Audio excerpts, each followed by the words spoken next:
What's up, everybody? Thanks for coming back to the channel. I made a video about the exhaust on this car not too long ago, but it's been a little while since I've made a video, so I wanted to do one about changing this exhaust over to the new one.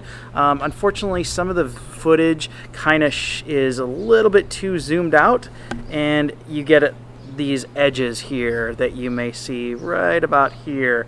So I've edited out some of it, but just bear with me, still new to this, but anyway, enjoy the video, and if you stick around to the end, there is a little bit of a bonus footage. I did do one other mod to the car that I do want to talk about, so enjoy this one. Thanks.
So what I have coming today is a new exhaust system. So the last time that I did the downpipe and the cat delete, I was expecting it to be a lot louder. Well, it's not. It does have a little bit of volume, but this exhaust that's on it makes it really quiet. So this is JASMA rated right there. So what that means is that it's legal for street use in Japan, which I believe falls under the 93 decibel rule, and it falls well under it. So even at full throttle, it's just really not that loud. So today we're going to take this off, and I've got a new exhaust coming, so let's go ahead and get this one off first.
So seriously, talk about great timing. The exhaust literally just showed up. So let's take a look at the box.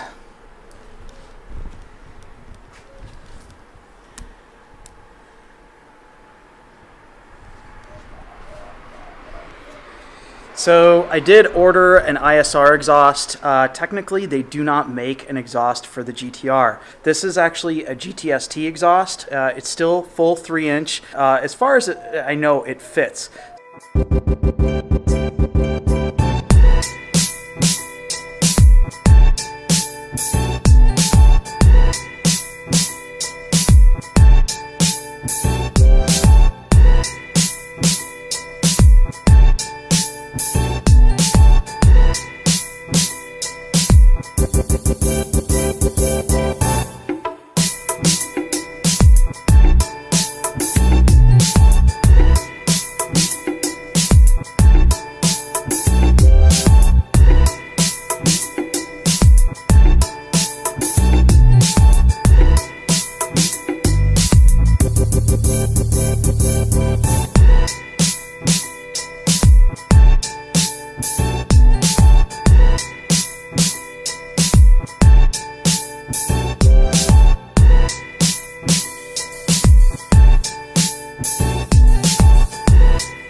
Alright, so found out it does fit.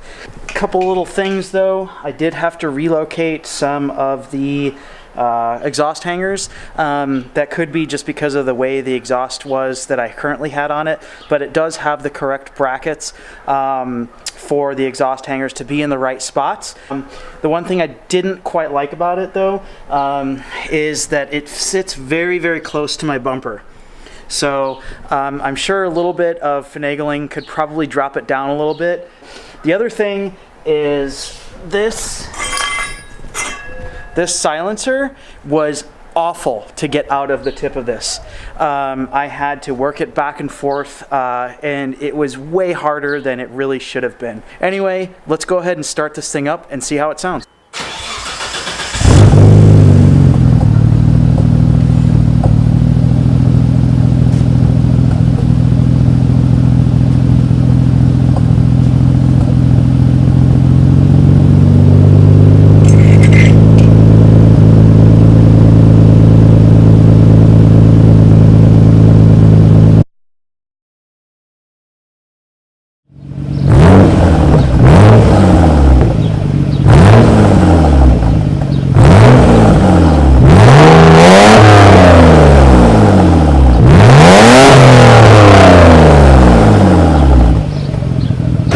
So I just want to clarify to everybody that those revs that you heard earlier were done after the car was already warmed up. That's why you'll see a little bit of a gap in the footage.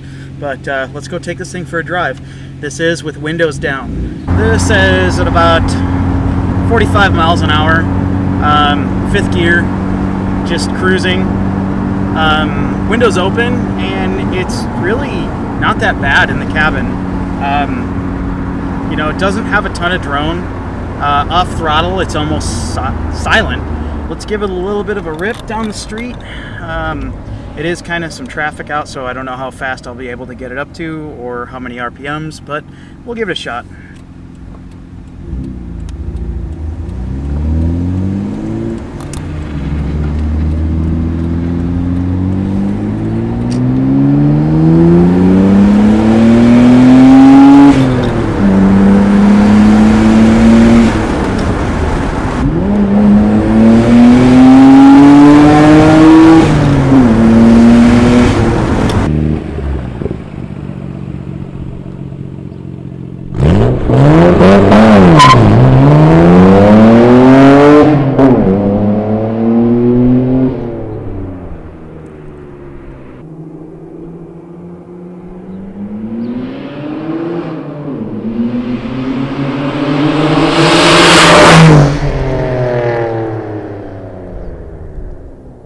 so it's been a few days since I've had the exhaust on my car, and I just wanted to tell you basically my final thoughts on what it's like to have this ISR exhaust. Some of the strong suits of the exhaust are the sound. It sounds great.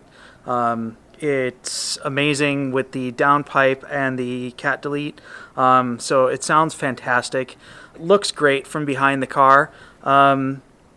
So those are the two benefits, and it's stainless steel, so again, but it's not going to rust here. We don't get that much moisture in the air, so not a big deal. It is stainless steel. It doesn't really weigh all that much, so the benefits of having this versus titanium, not a huge deal for me at least, and the price point was fantastic. So $250 from Injuku Racing. Really can't beat that, especially when most of the exhausts for these cars run over $800 up to like $2,500 in some cases.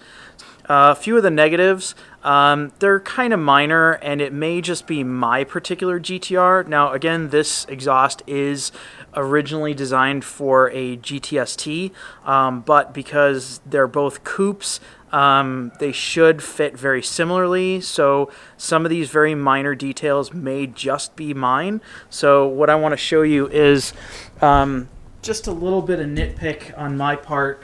The exhaust kind of sits way up against the bumper, especially with the factory grommets or the rubber hangers. So it sits right up against that bumper, and it kind of melted it a little bit. So I had to get a few longer exhaust hanger, the rubber parts.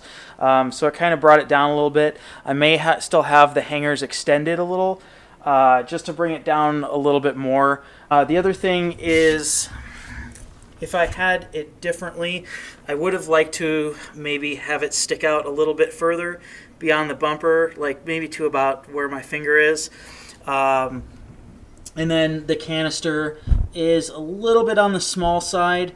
Would have liked to have seen a little bit larger diameter canister, just to kind of give it a little bit of a beefier look. But behind the car, it really does, I think, look great. So, all in all, for $250, I mean, you really can't beat this exhaust. It looks fantastic, sounds fantastic. The minor things, like I said, it may be my GTR, but it does fit. You may need to do a little bit of modifications if you do decide to go with this one. But my recommendation, do it. So if you want to save a lot of money, do it. So some of you guys may or may not know, this is the factory boost pipe for the turbos on the GTR. This is the same one for the 32, the 33, and 34, the twin turbo models, obviously. So this is where the rear turbo feeds forward, and the front turbo feeds into that, and then they continue on down into the intercooler. This is a fairly decent amount of restriction here, because the boost actually works against each other. This one's building pressure, this one's building pressure, and they kind of tee together here. And what happens is the boost actually fights against each other. So it actually reduces pressure. So even though the turbos are working just as hard, they are not performing as well as they could be. So what I did is I actually installed this.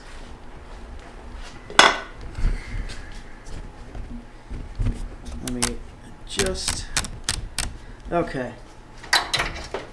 So, as you can see here, this pipe, the rear turbo is back down here, the front turbo is here, and they merge kind of right there. So it's more of a Y, and then that feeds down into the intercooler.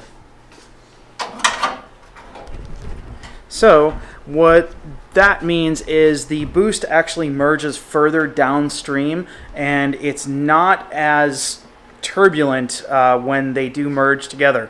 So when I installed this pipe, I took it for a test drive, and it actually hit 1.2 bar in overboost in first gear. It didn't do it in second gear, so it's not like the turbos are going to blow up from doing that. But consistently, they usually reach around 1 bar, which is 14.7 pounds of boost, which feels awesome. Before this mod, it was only reaching about 0.8, but this boost comes on so much earlier and totally rides out throughout the RPM range. It doesn't feel like it falls off as bad as before the mod.